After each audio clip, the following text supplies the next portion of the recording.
Shalom keluarga GBI Basilea Jembatan 5 yang terkasih di dalam Tuhan. Mari membawa persembahan dan perpuluhan yang dapat dikirim ke rekening gereja atas nama GBI Basilea Jembatan 5 dengan nomor rekening BCA 028993977. Untuk persembahan pembangunan rumah Tuhan, jemaat dapat mentransfer persembahan ke nomor rekening 028 333 4977 BCA atas nama GBI Basilea Jembatan 5. Apabila saudara ingin memberikan persembahan secara langsung, saudara dapat datang ke gereja setiap hari Selasa sampai Sabtu jam 9 sampai jam 5 sore dan memasukkan ke dalam amplop persembahan perpuluhan yang telah disediakan oleh gereja. Terima kasih sudah memberi bagi pekerjaan rumah Tuhan. Sebentar lagi kita akan beribadah bersama-sama dalam ibadah raya. Mari ajak seluruh anggota keluarga untuk sama-sama beribadah. Berpakaianlah yang rapi, cari posisi duduk yang terbaik, gunakan smartphone, iPad, laptop, atau smart TV Anda. Untuk membantu fokus dan konsentrasi selama ibadah, jemaat dapat mematikan notifikasi pada gadget dan disarankan untuk tidak melakukan live chat selama ibadah berlangsung. Siapkan Alkitab saudara dan siapkan hati saudara untuk mengikuti ibadah. Selamat beribadah, Tuhan Yesus memberkati. Shalom jemaat yang di rumah. Shalom. Hari ini kita akan menyembah Tuhan. Kita akan berikan puji-pujian bagi Allah kita yang luar biasa. Yeah.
Kami menyembah-Mu Tuhan seumur hidup kami, di setiap musim hidup kami. Mungkin musim selalu berganti, kami akan tetap menyembah Engkau Tuhan, sebab Engkau Tuhan satu-satunya atas hidup kami, Yesus.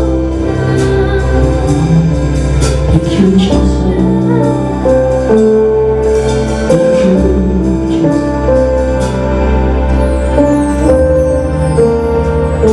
Thank you, Jesus.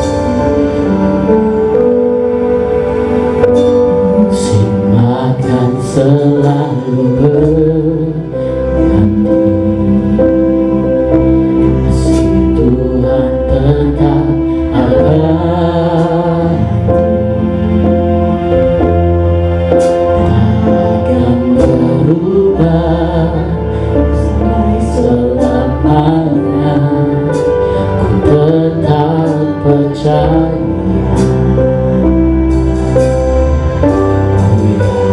Tuhan memberkati, ku yakin Tuhan melindungi, Tuhan melindungi.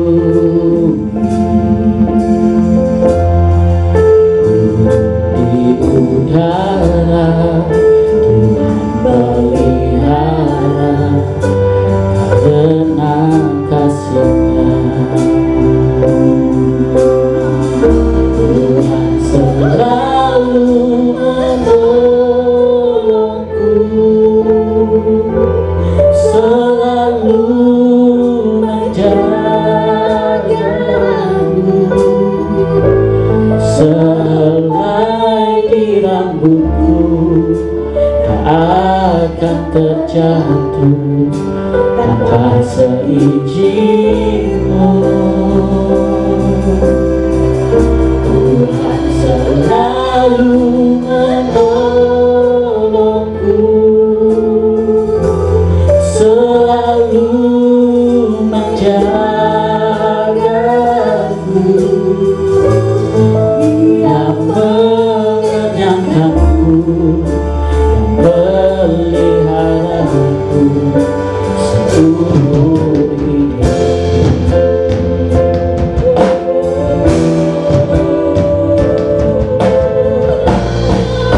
seumur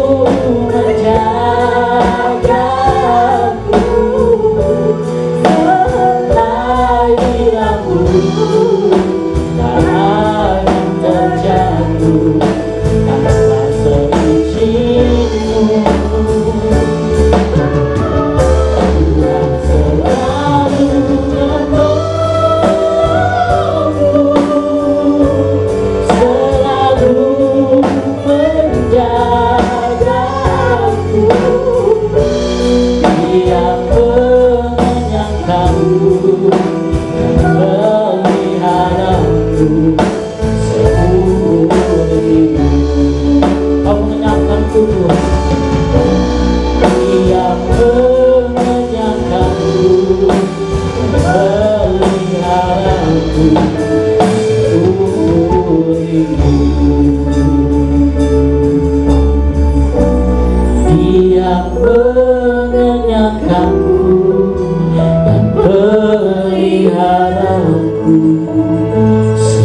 seumur hidupku.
satu-satunya dalam hidup kami, Tuhan yang ku sembah.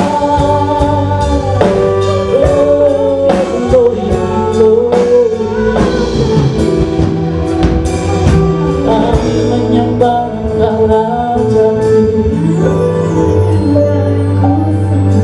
Selai di rambut kami akan jatuh tanpa seizin-Mu Tuhan. Dan kami terlalu percaya sampai sedalamnya itu Engkau menjaga kami. Sampai sedalamnya itu Engkau melindungi kami umat-Mu. Kami menyembah-Mu bukan hanya karena Engkau menjaga kami, tapi kami mengasihi Engkau Tuhan, karena Engkau Allah yang mengasihi kami lebih dulu. Terima kasih kepadamu Allah yang hebat, Allah yang dahsyat, Allah yang luar biasa, Allah yang selalu ada dalam setiap musim hidup kami, setiap umat-Mu. Kami siap disiram oleh firman-Mu Tuhan, disegarkan oleh firman-Mu Yesus. Dan kami percaya bahwa firman-Mu ada kuasa-Mu yang mengalir dalam hidup kami. Dan sepanjang hari dalam hidup kami, kami akan selalu jadi orang yang berbahagia.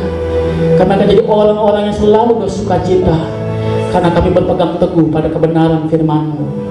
Engkau pakai hamba-Mu Pastor Sony Penturi, Engkau pakai dengan kuat kuasa-Mu saja menyampaikan firman-Mu. Bukan lagi Pastor Sony yang berdiri sembah, tapi kuasa-Mu yang menaungi hidupnya dan menyampaikan kebenaran dengan penuh kuasa. Kami siap ditaburi firman-Mu Tuhan. Kami siap melakukan firman-Mu Tuhan, di dalam nama Tuhan Yesus Kristus.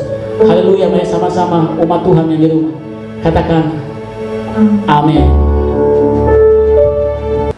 Shalom Bapak Ibu Saudara-saudara yang dikasihi oleh Tuhan. Bagaimana kabar saudara pada saat pagi hari ini? Dan saya yakin dan percaya bahwa kalau kita masih diberi kesempatan untuk beribadah pada pagi hari ini, itu merupakan kasih karunia Tuhan bagi setiap kita yang ada, saudaraku. Dan saya percaya di dalam 7 bulan terakhir ini, ya, walaupun situasi pandemi virus, saudaraku, terjadi di mana-mana tempat berada, saya yakin dan percaya Tuhan sanggup memelihara kehidupan kita. Dan apabila Tuhan hadir di tempat ini, saya yakin dan percaya Tuhan hadir di dalam pada setiap rumah tangga, lepas rumah tangga jemaat yang ada sekalian. Saudaraku yang dikasihi oleh Tuhan, kita tahu bahwa sosok daripada hamba Tuhan Musa itu dipakai Tuhan secara luar biasa, saudaraku. Bagaimana seorang hamba Tuhan yang menjadi legend pada saat itu, saudaraku yang dikasihi oleh Tuhan, dia memimpin bangsa Israel. Wah, luar biasa. Bukan jumlah yang kecil, bukan jumlah bilangan cuma 10.000, 20.000, tetapi bilangannya sudah berkisar jutaan orang. Dan ini merupakan satu beban yang luar biasa. Kalau kita pelajari di dalam Alkitab, awalnya saudaraku Musa tidak sanggup, dan dia berkata, saya siapa Tuhan? Dan dia berkata bahwa dia adalah seorang yang tidak pandai untuk berbicara. Namun kalau kita temui di dalam Bilangan, saudaraku, pasal yang ke-13, kita akan jumpai bagaimana Musa dia mengutus ke 12 pengintai yang ada pada saat itu, saudaraku, untuk sebelum memasuki tanah perjanjian yang dijanjikan oleh Tuhan pada saat itu. Oh, tentu saudaraku, ini sesuatu, sekali lagi, bukan sesuatu yang mudah sebagai seorang pemimpin. Musa memilih dari 12 suku yang ada, saudaraku yang dikasihi oleh Tuhan. Dan di antara 12 suku yang ada, satu suku mewakili, saudaraku, ada perwakilan yang ada pada saat itu. Dan terpilihlah ini menjadi 12 pengintai. Saudaraku yang dikasihi oleh Tuhan, sebagai pengintai tentunya mereka mempunyai tugas, ya, tugas khusus, saudaraku, menjajaki sampai seberapa jauh kekuatan lawan. Ini penting. Dan yang pula strategi yang tepat dalam berperang. Ya tentu kalau kita mau mengamati musuh, kekuatan musuh, kita harus melihat kekuatan lawan sampai sebagaimana kuatnya pada saat itu. Nah saudaraku yang dikasihi oleh Tuhan, ke-12 pemimpin ini, saudaraku, kita akan melihat ya bagaimana cerita daripada Alkitab ini, saudara. Haleluya. Bilangan 13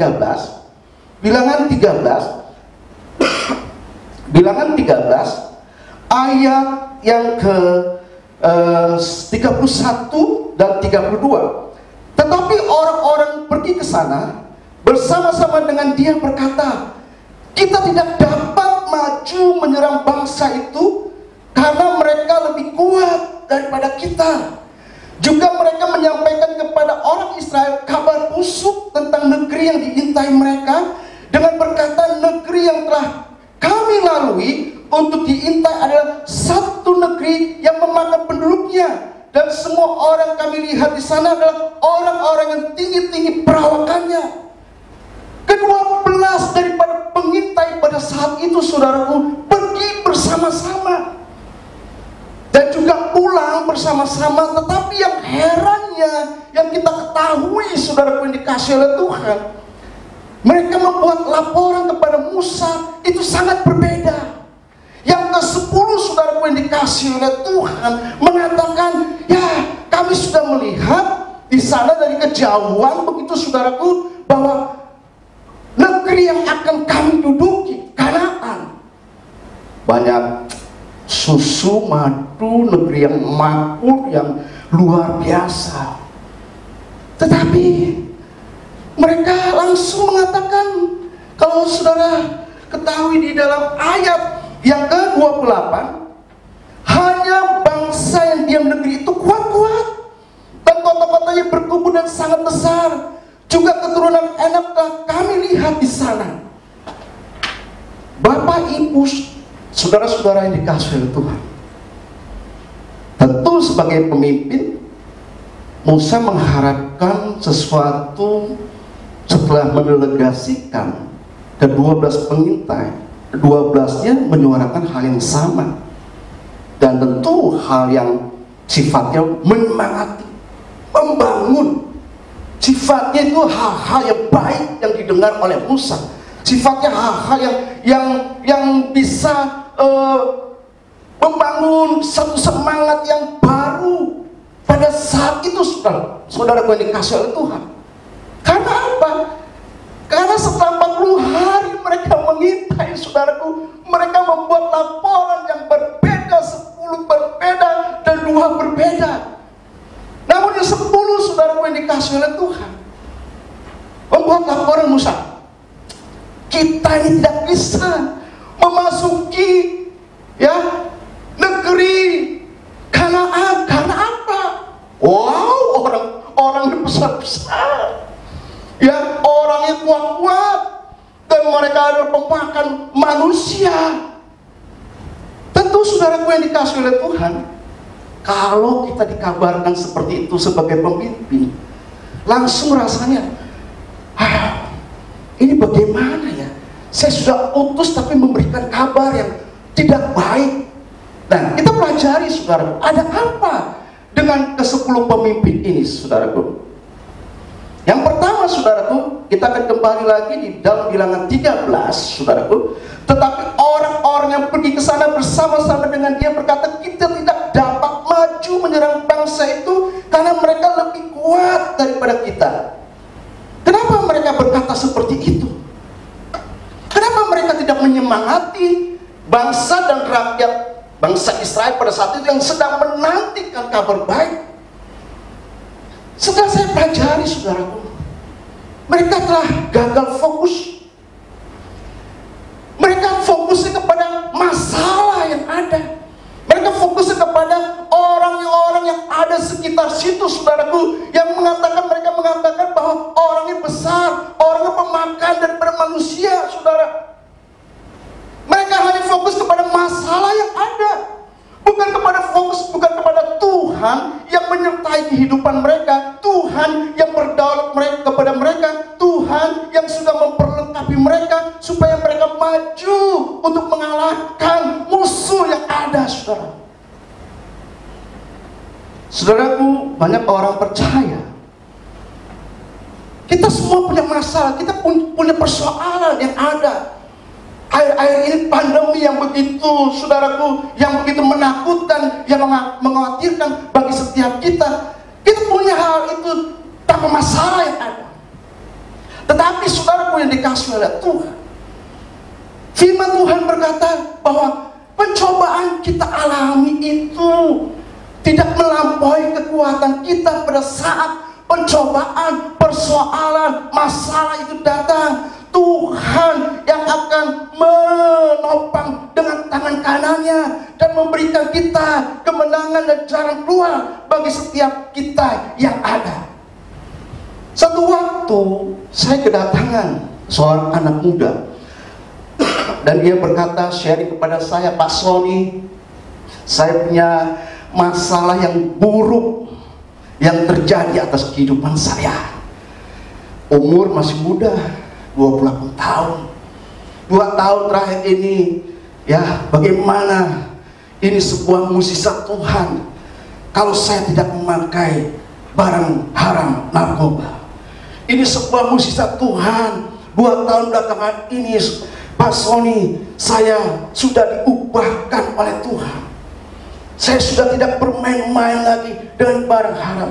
Bayangkan, umur 28 sudah keluar masuk dari penjara-penjara yang ada di Jakarta yang terkenal, saudaraku. Kenapa, saudaraku? Dia sharing dengan saya bahwa kalau dia tercipta seperti ini, itu karena orang tuanya yang menciptakan dia seperti ini. Waktu masih kecil, dia dicedukin oleh papanya. Kalau papanya marah, dia dijambak, saudaraku, yang dikasih oleh Tuhan. Dia dicedokin ke tembok sampai berdarah-darah. Kata dia ceritakan, itu umur saya masih sekitar 5 tahun, 6 tahun. Itu hal yang biasa yang dilakukan oleh papa saya. Biasa dia megang uang begitu banyak karena dia adalah satu bandar yang besar di Jakarta, 28 tahun. Tapi dia berkata kepada saya, Pak Sony, Pak Pendeta, saya sepertinya sudah mau meninggalkan Tuhan kembali. Karena apa, saudara? Biasa memegang uang banyak, fokusnya sudah terombang-ambing oleh keadaan dunia ini, masalah yang bertubi-tubi, saudaraku, di dalam keluarga. Saya mengatakan kepada anak muda ini, kamu jangan kehilangan fokus kepada Tuhan. Kalau Tuhan sudah menuntut kamu 2 tahun ini tidak memakai barang haram itu merupakan mukjizat yang Tuhan berikan atas kehidupan kamu. Teruslah kau berjalan di dalam relnya Tuhan. Jangan lagi menoleh di masa lalu, karena masa lalu tinggallah masa lalu. Tetapi biarlah kehidupanmu fokus dengan Tuhan, tidak dengan masalah yang ada. Karena di dalam Filipi 4, saudaraku yang dikasih oleh Tuhan, ayat yang ke-13, segala perkara dapat kutanggung di dalam Dia yang memberikan kekuatan kepadaku. Akhirnya saya berdoa buat anak muda ini. Saya berdoa. Dia bilang, kalau ada pelayanan, Pak, saya mau melayani Tuhan. Bapak tolong mentoring saya supaya saya tidak lagi beralih ke masa lalu. Banyak orang percaya, saudaraku yang dikasih oleh Tuhan, kehilangan fokus, gagal fokus seperti pengintai ini, saudaraku. Dia hanya fokus kepada masalah yang ada, bukan fokus kepada Tuhan yang akan menyertai dia, Tuhan yang akan memberikan kemenangan lepas kemenangan yang ada. Hari ini, saudaraku yang dikasih oleh Tuhan, teruslah engkau fokus, bukan fokus kepada masalah. Setiap orang punya masalah, baik hamba Tuhan maupun saudaraku jemaat, semua punya masalah. Tetapi bagaimana kita memanage masalah itu menjadi sesuatu hal, kita akan melihat kesempatan untuk melihat mukjizat yang Tuhan berikan atas kehidupan kita. Hal yang berikutnya, saudaraku, kenapa mereka bisa berkata-kata, ya, membuat laporan di luar harapan daripada pemimpin pada saat itu? Musa, saudara, dikasih oleh Tuhan. Bilangan 13, saudaraku, Bilangan 13 ayat yang ke-33. Di situ dikatakan, saudaraku yang dikasih oleh Tuhan. Bilangan 13 ayat yang ke-33. Juga kami lihat di sana orang-orang raksasa, orang enak yang berasal dari orang-orang raksasa, dan kami lihat diri kami seperti belalang, dan demikian juga mereka terhadap kami.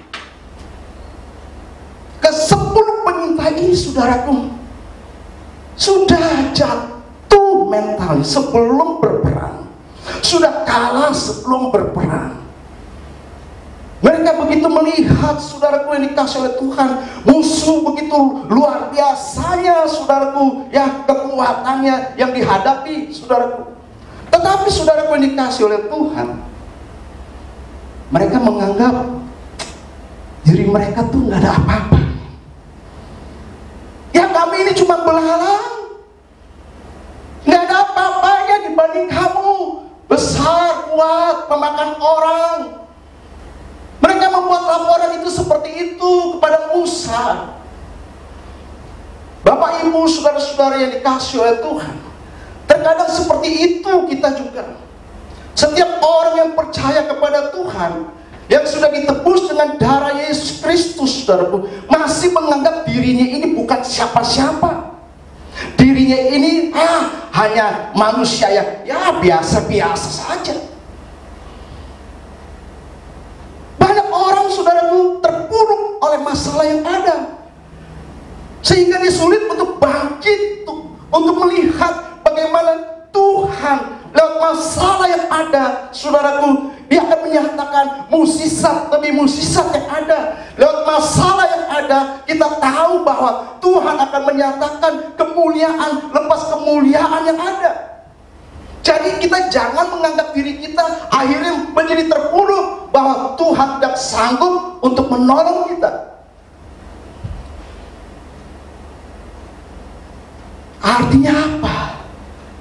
Setelah saya sedikit, ini berarti dia minder, dia kecil hati, dia menganggap bahwa padahal, saudaraku, tidak mudah untuk memilih 12 suku mewakili satu suku, untuk mewakili, saudaraku, untuk mengintai daripada Kanaan, tanah Kanaan perjanjian kala itu.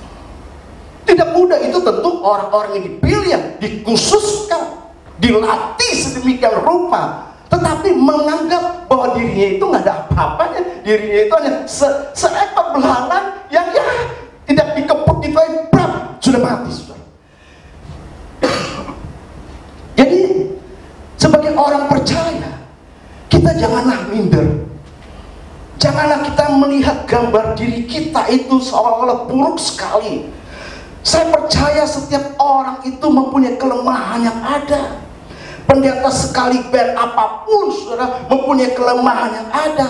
Jemaat juga mempunyai kelemahan yang ada. Tetapi kita jangan berdiri di atas kelemahan, karena firman Tuhan berkata, jikalau kita lemah, di situ juga Tuhan akan menyatakan kuasanya. Masih minder, masih kecil hati, masih tidak ada artinya. Ingat, kita diciptakan segambar, serupa dengan gambaran Allah. Berarti kalau kita serupa dengan gambaran Allah, kita ini anak raja, saudaraku.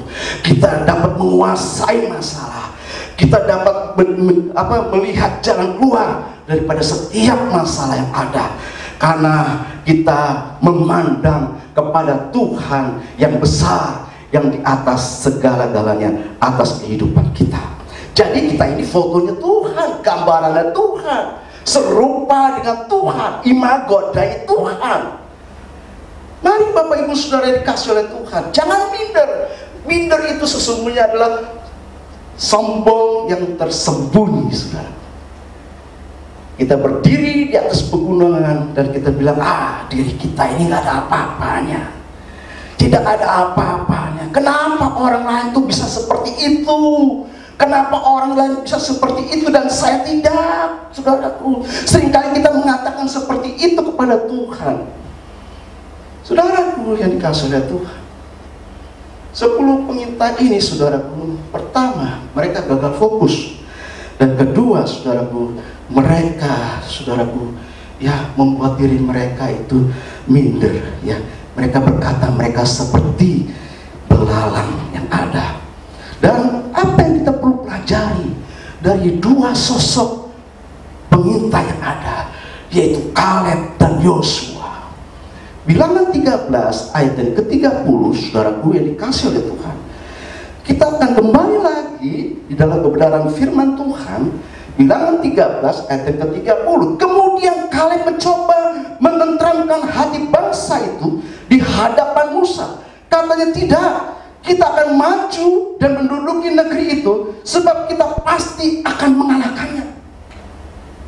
Dia bantah perkataan dari 10 itu. Dia gugurkan dengan iman dia. Dia katakan, tidak, jangan berbicara seperti itu. Kita akan menduduki musuh kita. Kira-kira sudah diduduki belum, saudara? Belum. Kaleb memperkatakan ini dengan iman dia. Kaleb memperkatakan ini karena Kaleb tahu setiap perkataan itu ada kuasanya.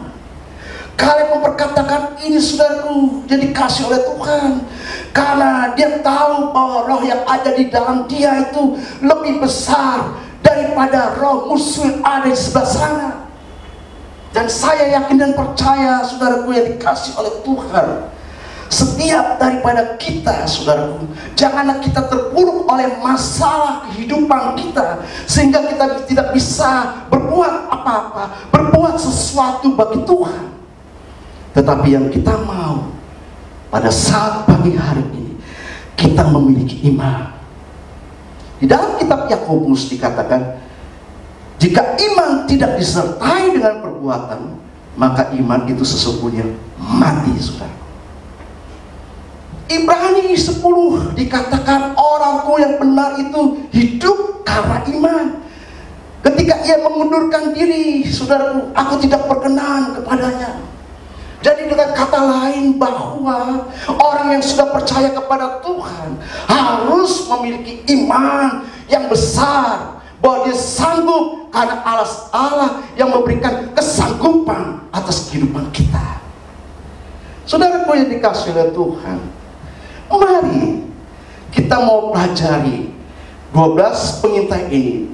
10 saudaraku yang dikasihi oleh Tuhan, dia bertindak secara negatif dan berkata-kata secara negatif, menularkan hal-hal yang tidak baik.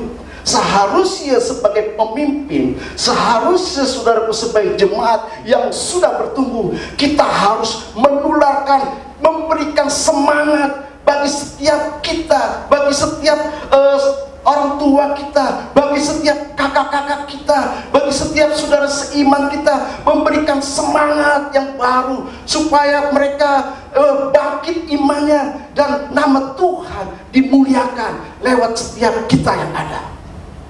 Amin, saudara yang dikasihi oleh Tuhan. Bukan hanya COVID yang berbahaya, saudaraku, yang dapat menularkan begitu banyak orang, tetapi kata-kata kita juga bisa membangun, juga bisa mematikan. Tindakan kita juga bisa membangun dan juga bisa mematikan, saudaraku. Kita harus memberikan semangat, tetap semangat, bahwa seolah-olah Tuhan tidak membuka jalan. Tetapi saya percaya, saudaraku, dikasih oleh Tuhan, Tuhan sanggup untuk membuka jalan.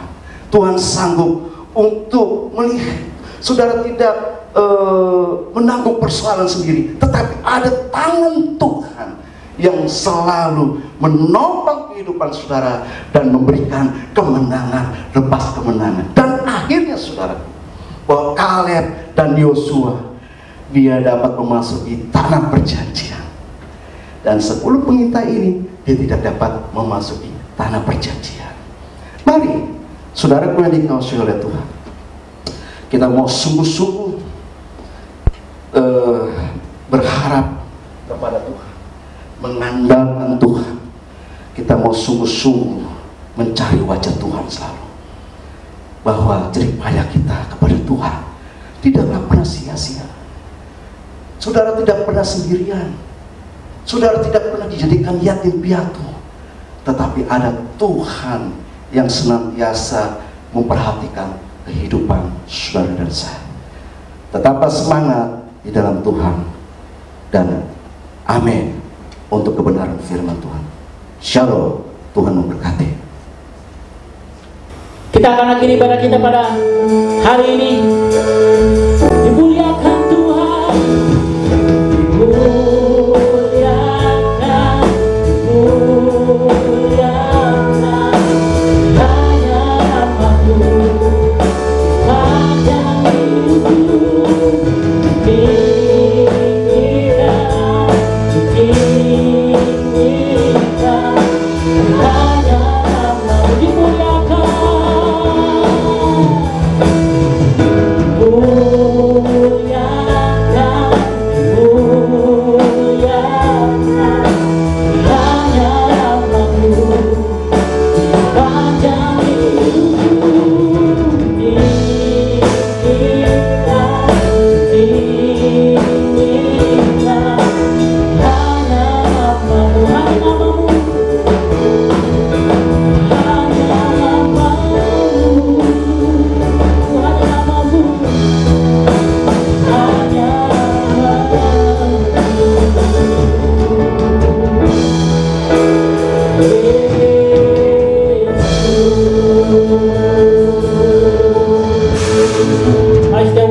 Ibadah yang Tuhan berkati. Terima kasih buat kesempatan hari ini kami bisa beribadah bersama umat-Mu Tuhan yang di rumah, yang di tempat ini Tuhan. Kami mengucap syukur buat firman yang sudah ditaburkan dalam hidup kami. Kami akan menjalankan firman Tuhan sesuai dengan apa yang Tuhan mau. Kau berkati Pastor Sony Pentui dengan kuat kuasa-Mu Tuhan. Kau berkati berlimpah-limpah, penuh kuasa, penuh hikmat marifat daripada Allah. Keluarganya pun, istri anak yang Kau berkati Tuhan, di dalam nama Yesus. Tuhan, Kau juga memberkati setiap pelayan yang sudah mengambil bagian pada hari ini, yang namanya kami tidak sebut satu persatu, tapi tetap ada di hati Tuhan. Bapa, Kau memberkati mereka, Kau memberkati mereka berlimpah-limpah, Kau memberkati mereka dengan kuat kuasa-Mu Yesus. Dan sepanjang hidup mereka tetap melekat kepada Tuhan. Kami percaya bahwa Allah akan selalu berserta dengan kami setiap pelayan-Mu di tempat ini Yesus. Kami juga berdoa bersyafaat Tuhan, berdoa buat setiap umat-Mu yang saat ini sedang mengalami sakit penyakit Tuhan. Bilur-bilur-Mu sudah menyembuhkan Tuhan, di dalam nama Yesus. Kuasa-Mu yang mengubah penyakit menjadi sebuah kesembuhan, karena Allah, mereka berharap pada Allah yang benar, yang mempunyai masalah, yang punya problema dalam hidup sepanjang hari ini, bahkan minggu ini, bahkan tahun ini. Kami percaya bahwa kuasa Allah menyertai hidup mereka. Mungkin jalan keluar tidak selalu ada hari ini, tapi kami percaya saat mereka bersandar kepada Tuhan, jalan keluar daripada Tuhan akan selalu ada buat kehidupan mereka, karena Engkau jawaban bagi kehidupan mereka. Terima kasih Yesus, terima kasih Tuhan. Saya berdoa buat bangsa Indonesia Yesus, bangsa negara kami tercinta, Republik Indonesia ini Tuhan. Engkau memberkati berlimpah-limpah, memberkati pemerintah yang ada, Engkau memberkati setiap aparatur di negara ini Tuhan. Engkau memberkati setiap rakyat yang ada di Indonesia Tuhan. Pakai kami setiap umat-Mu yang ada di Indonesia, untuk kami jadi kepanjangan tangan Tuhan, untuk menyatakan firman-Mu, menyatakan bahwa Allah yang kami sembah adalah Allah yang hidup, Yesus Kristus. Terima kasih Bapa, terima kasih Tuhan. Kami sebentar mau pulang ke rumah masing-masing. Kami mau melanjutkan aktivitas kami hari ini, dan kami percaya bahwa Allah menyertai kami, dan kami siap terima berkat daripada Tuhan. Mari kita akan akhiri ibadah kita. Kita akan mengangkat tangan kita, dan kita akan menerima berkat yang datang daripada Tuhan. Turunlah kiranya berkat dan rahmat yang datang dari Allah Bapa di sorga, kasih dan karunia daripada Tuhan Yesus Kristus, persekutuan, pimpinan dan kuat kuasa Roh Kudus, kiranya Allah Tritunggal menyertai kau di segala jalanmu hari ini, esok, sampai Tuhan Yesus datang kembali untuk kedua kalinya. Maranatha, sama-sama kita katakan amin. Tuhan memberkati. Shalom.